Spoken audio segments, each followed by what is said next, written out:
Good evening बच्चों। बच्चों, आपको पता है हम जो क्लास कर रहे हैं वो अलजेब्रिक मैथ ही कर रहे हैं और उसमें चल रहा है बेसिक कंसेप्ट। मैं दो पार्ट अपलोड कर चुका हूँ। आप उम्मीद करता हूँ कि आप लोगों को समझ में आया होगा। नहीं आया तो और कोशिश करिए दोबारा समझने की वीडियो देखकर। और उसी कड़ी को आगे बढ़ाते हैं, मतलब उसी प्रोजेक्ट को आगे चलते हैं, पार्ट नंबर 3 पे काम करते हैं आज। ठीक है बच्चों, चलिए। अब मैं क्वेश्चन से स्टार्ट करूँगा डायरेक्ट। ये जो मेरे पास बुक है, ये क्लास 6 या 7 किसकी है बच्चों? लगभग क्लास 6 की होगी, ये 6 के आसपास की है बच्चों। ठीक है, समझते हैं क्या क्वेश्चन है। बहुत ही बेसिक है, बहुत ही बेसिक क्वेश्चन। क्या क्वेश्चन है? पहला लिखा है x-2 इज इक्वल्स टू, दिया है कितना? 7। तो मैंने आपको बताया था कल भी कि x वाले एक साइड, बिना x वाले एक साइड करने आप लोगों को, और आंसर इजिली आ जाएगा। अब ये माइनस प्रॉपर्टी उधर जाके किसकी हो जाएगी? आप लोग जानते होंगे, जब भी कोई माइनस प्रॉपर्टी बराबर से इधर ही इधर आती है तो प्लस की हो जाती है। तो 7 + 2 कितना हो गया? 9। पहला आंसर हमारा आ गया। माइनस वैल्यू थी, उधर जाके किसकी हो गई? प्लस की हो गई बच्चों। बीच में बराबर है ना, तो बराबर से कोई वैल्यू इधर जाएगी इधर जाएगी। आप खुद समझो, आपके पास कुछ पैसे थे, ज्यादा पैसे थे, आपने दूसरे को दे दिए, कम होगी ना आपके पास, उसके पास ऐड हो गए। अब कम थे, आपने और उधर दे दिए, तो उधर जाकर वापस प्लस हो जाएंगे। मान देखो, ध्यान समझो, कोई चीज ऐसे माइनस की है, माइनस की चीज उधर जाएगी किस हो जाएगी? प्लस की। और ये प्लस की होती है, उधर जाए किस होती? माइनस की। जब भी कोई बराबर से चीज इधर ही उधर आएगी तो साइन चेंज होंगे। माइनस होगा तो प्लस हो जाएगा, प्लस होगा तो माइनस हो जाएगा। अगला क्वेश्चन है, बहुत इजी है। क्वेश्चन है y + 3 = 10। तो y = 10 - 3। ये प्लस वैल्यू है, उधर जाके किसकी हो जाएगी? माइनस की। कितना बचा? 7। क्लियर है बच्चों? चलिए अगला क्वेश्चन है, बहुत इजी से क्वेश्चन मान को। ठीक है, 6 + z = 2। क्वेश्चन नंबर, समझिए ध्यान से। अब z इस साइड है, या z बच्चों बराबर इस साइड है, और z + 2 है। हमें हमें जो वैल्यू निकालनी है वो निकालनी है वेरिएबल की, चर संख्याओं की। कांस्टेंट वैल्यू को इधर उधर कर लेंगे हम लोग। ये +2 है, इधर किसको हो जाएगा? -2। कितना बच गया बच्चों? z बराबर बच गया बच्चों 4। आप इस 4 को इधर लिखो या इधर लिखो, बात एक ही है बच्चों। समझ में आया? अगला क्वेश्चन समझिए। लिखा है 3/7 + x = 17/7। मैं आप लोगों को पहले समझा चुका हूं कि एलसीएम कैसे लेते हैं, वो समझते हैं। यहाँ पर जो वेरिएबल है वो x की वैल्यू फाइंड करनी है। इसको आप इस साइड ही रखेंगे, और ये वाली वैल्यू उधर जाके हो जाएगी माइनस की, 3/7। अब जब आप लोग एलसीएम लोगे, अब ध्यान दीजिए भाई, एलसीएम लेना समझाया था। जब बेस वैल्यू सेम हो ना बच्चों, बेस वैल्यू सेम हो, तो ऊपर की प्रॉपर्टी आप ऐसे लिख देंगे, 17 - 3। नहीं समझाया था? समझो, देखो एलसीएम आया 7, कल समझाया था भाई, दोनों सेम है तो 7 ही आना है। 17 लिखा है। अब 7 को 7 से डिवाइड करिए, कितनी बार डिवाइड होगा? 1 × 1 - 3 लिखिए। इस 7 से इस 7 में डिवाइड, कितनी बार डिवाइड होगा? 1 टाइम्स। तो 17 × 1 = 17, 3 × 1 = 3/7। इसलिए सब कहते हैं कि जब बेस सेम हो तो ऊपर वाली वैल्यू ऐसे लिख देते हैं आप लोग। तो ये कंसेप्ट है इसके पीछे। x बराबर कितना बचा बच्चों? यहां लिख देते हैं, कितना बचा? x बराबर 14/7। 7 2 ज़ा 7, डिवाइड 7 1 7, 7 2 ज़ा 14, 2/11। और 1 से डिवाइड 2 करो, कितना है बच्चों? 2 ही आंसर आएगा। ये बिल्कुल बेसिक है बच्चों, छोटी क्लास वाले बच्चों के स्टार्ट हो रहा है, बिल्कुल बेसिक से। जिस बच्चे को मैथ्स नहीं आता, अलजेब्रा बिल्कुल नहीं आता, वो ध्यान से समझे, बिल्कुल मैथ्स आना स्टार्ट हो जाएगा अपने आप। बस क्या काम करे, क्वेश्चन लिखा, वीडियो पॉज करी, पहले खुद करा, और फिर नहीं समझा, फिर यहां से करा, तो धीरे धीरे आपको कंसेप्ट क्लियर होते चले जाएंगे अपने आप।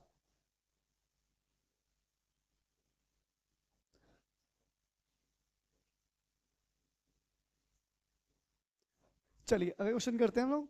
8-10 क्वेश्चन करेंगे, आपको कंसेप्ट क्लियर हो जाएगा थोड़ा सा। क्वेश्चन नंबर 5 हो गया बच्चों, 5 डाल लेते हैं। लिखा है 6 = 12। 5 है, 6 यहाँ पर लिख रहा हूँ मैं, यहाँ पर 6 लिखा है। t/5 = 10। 7 लिखा है, क्वेश्चन में 7 लिखा है,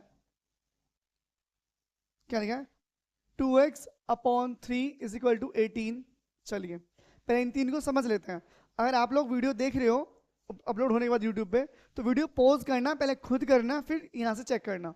अब देखिए जो भी चीज बताई थी, अगर प्लस माइनस में है तो उस साइड जगह प्लस माइनस हो जाएगी, और मल्टीप्लाई में है तो डिवाइड में जाएगी, डिवाइड में तो मल्टीप्लाई में जाएगी।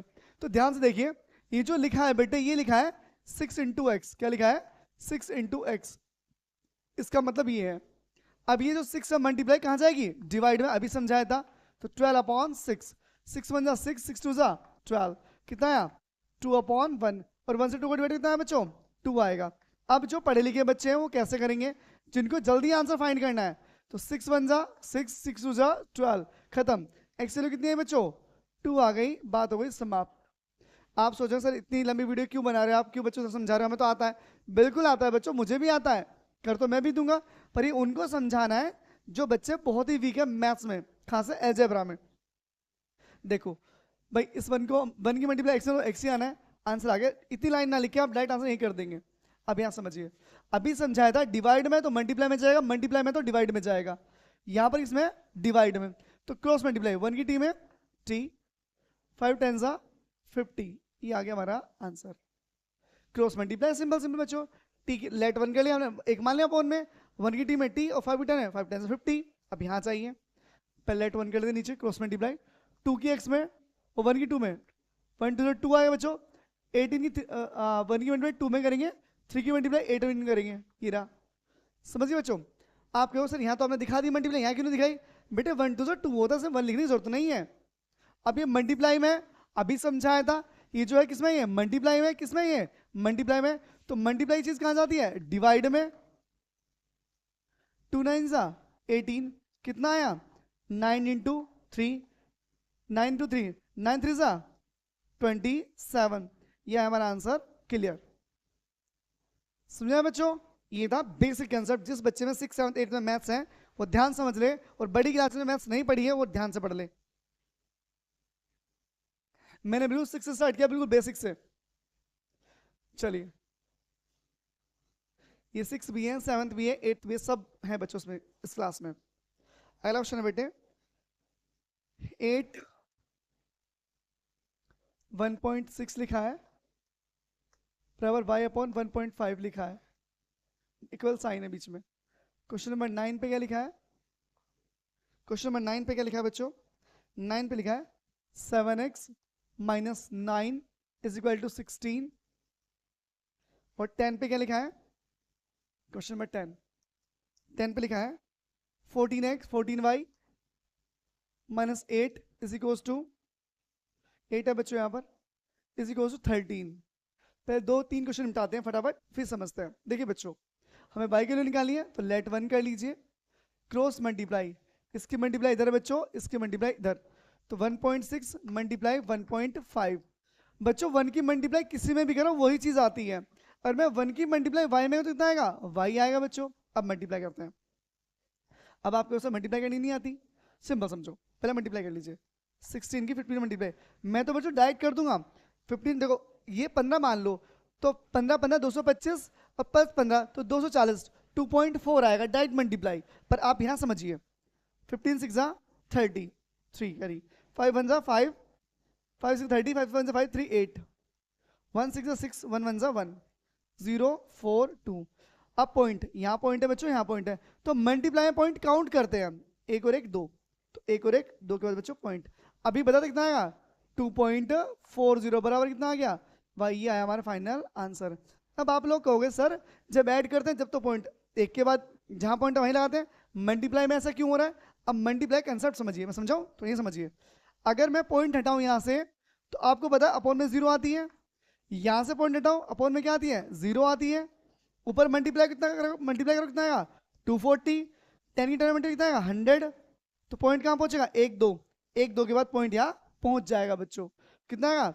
2.40, ये हमारा आंसर। अगला क्वेश्चन समझिए, 7x, ये माइनस की प्रॉपर्टी उधर एक्स हो जाएगी बच्चों, अभी समझा था किसकी हो जाएगी?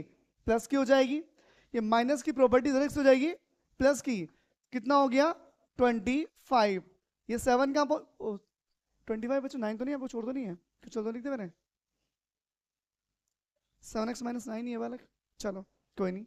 ये 7 का अभी बच्चों मल्टीप्लाई में है, तो मल्टीप्लाई चीज क्या जाती है? अपॉन में, डिवाइड होगा नहीं, इसे मिक्स्ड फ्रैक्शन में लिख लो, या फिर यहीं छोड़ दो आप, इतना ही काफी है आपके लिए फिलहाल तो। अभी वरना मिक्स्ड फ्रैक्शन में लिखोगे तो देखो कैसे लिखते हैं, देखो 25 को डिवाइड करिए आप 7 से, 7 3 जा 21, 4 रिमाइंडर, तो लिखते कैसे मिक्स फ्रैक्शन में, 4 होल्ड, देखो जितने में डिवाइड हुआ है साइड में से डिवाइड किया नीचे, और जो रिमाइंडर है वो क्या ऊपर, किसे बोलते हैं मिक्स। गलत हो गया बच्चों, 7 3 जा 24, 24 7 3 21 प्लस 4 25। क्लियर बच्चों, तो रिमाइंडर ऊपर लिखते हैं, डिवाइड साइड में, और बेटे से डिवाइड करते हैं उसे लिखते हैं नीचे बच्चों। ये आ गया हमारा आंसर, यानी कि 3 को जितनी बार डिवाइड होगा वो साइड में आएगा, जितना रिमाइंडर ऊपर लिखेंगे उसे डिवाइड करेंगे उसे लिखेंगे बच्चों नीचे। अगला ऑप्शन चलते हैं बच्चों, 14y, अब ये -8 उधर से हो जाएगा बच्चों +8, तो 14y इज इक्वल टू कितना बच्चों 21। अब ये 14 कहाँ जाएगा 21 के अपॉन में बताया था, भाई माइनस की चीज प्लस में जाएगी, प्लस चीज माइनस में जाएगी, डिवाइड मल्टीप्लाई चीज डिवाइड में जाएगी, 7 2 जा 14, 7 3 जा 21, तो आंसर आ गया 3/2। ये आपका फाइनल आंसर है। सही बच्चों, इतना कंसेप्ट क्लियर हुआ आप लोगों का। अब चलते हैं हम लोग आगे, वीडियो पॉज करना, क्वेश्चन खुद करना, फिर यहां से कॉपी करना। अभी 1-2 क्वेश्चन हो रहेगी है, एक्सरसाइज कंप्लीट हो जाएगी, फिर इससे धीरे धीरे हम धीरे धीरे ऐसे बढ़ते रहेंगे, तो आपको क्वेश्चन लगाने आ जाएंगे, प्लस आप अच्छे लेवल में पहुंच जाओगे, जल्दी अचीव कर लोगे उस लेवल को। कितना क्वेश्चन है बच्चों नेक्स्ट हो रहा है, क्या लिखा है 17, क्वेश्चन नंबर 7 कौन सा 11, 17 6p is equal to 9p है बच्चों, स्मॉल p है। एक क्वेश्चन और भी है मेरे पास, क्या लिखा है 12 है, 12 क्वेश्चन क्या है x/3 + 1 इज इक्वल टू 7/15। समझेंगे ध्यान से, चलो पहले समझते हैं। भाई हमें वैल्यू निकालनी वेरिएबल की, तो यही रहेगा, इसको उधर ले जाओ, तो 6p इज इक्वल टू 9 - 17, आप इसे माइनस कर लेंगे। भाई यहाँ पर साइन क्या हुआ, जहाँ कोई साइन नहीं तो वहाँ प्लस साइन होता है बच्चों, तो प्लस उधर एक्स हो जाएगा माइनस का। अब यहाँ कितना बच गया, यहाँ बच गया बच्चों 8, कितना बचा -8, ये 6 कहाँ जाएगा, इसके अपॉन में, कहाँ पहुंच जाएगा, इसके अपॉन में 8 के, तो p इज इक्वल टू 8/6, 2 4 जा 8, 2 3 जा 6, तो p की वैल्यू क्या आ गई -4/3, as you know very well. Clear है बच्चों। अब बोलो आप माइनस क्यों आया, ध्यान से देखिए, यहां पर ज्यादा वैल्यू किसकी है माइनस की, कम वैल्यू किसकी है प्लस की, तो बेटे किसके बचेंगे माइनस के बचेंगे। चलो अगला समझते हैं। अब जो ये प्लस है बेटे, इस प्लस को पहले उधर लेके जाओ, वेरिएबल को पहले अकेला करा करो, 17/5 -1, एलसीएम लेंगे आप, एलसीएम लो x/3, समझाया था एलसीएम, 15 1 जा 15 हो जाएगा, 1 की मल्टीप्लाई इधर 7 1 जा 7, 15 1 जा 15, इतना क्लियर है बच्चों, ठीक है यहाँ तक। चलिए अब इसे घटाइए, 15 में 7 कितने बचेंगे 8/15, क्रॉस मल्टीप्लाई, इसकी तरफ पहुंचा दो बेटे, क्योंकि हमें x को अकेला करना है, इसलिए आप x को अकेला करिए, तो ये वैल्यू कहाँ जाएगी बेटे, क्रॉस मल्टीप्लाई मत करना, क्वेश्चन लंबा हो जाएगा बच्चों, समझो ध्यान से मेरी बात को। करना क्या है, जो x के नीचे है बेटे इसे इधर पहुंचा दीजिए आप, क्योंकि x अकेला रह जाएगा, फिर 8 × 3 अपॉन में क्या 15, 3 1 जा 3, 3 5 जा 15, तो x की वैल्यू आ गई -8 1 जा 8/5, this the value of x। ये हमारी एक्सरसाइज हो गई बच्चों समाप्त। मैं उम्मीद करता हूँ आप लोग क्वेश्चन समझ में आओगे अच्छे से, कल हम और लेवल अप करेंगे और अच्छे से सीखने की कोशिश करेंगे। आज के लिए इतना ही बच्चों, थैंक यू।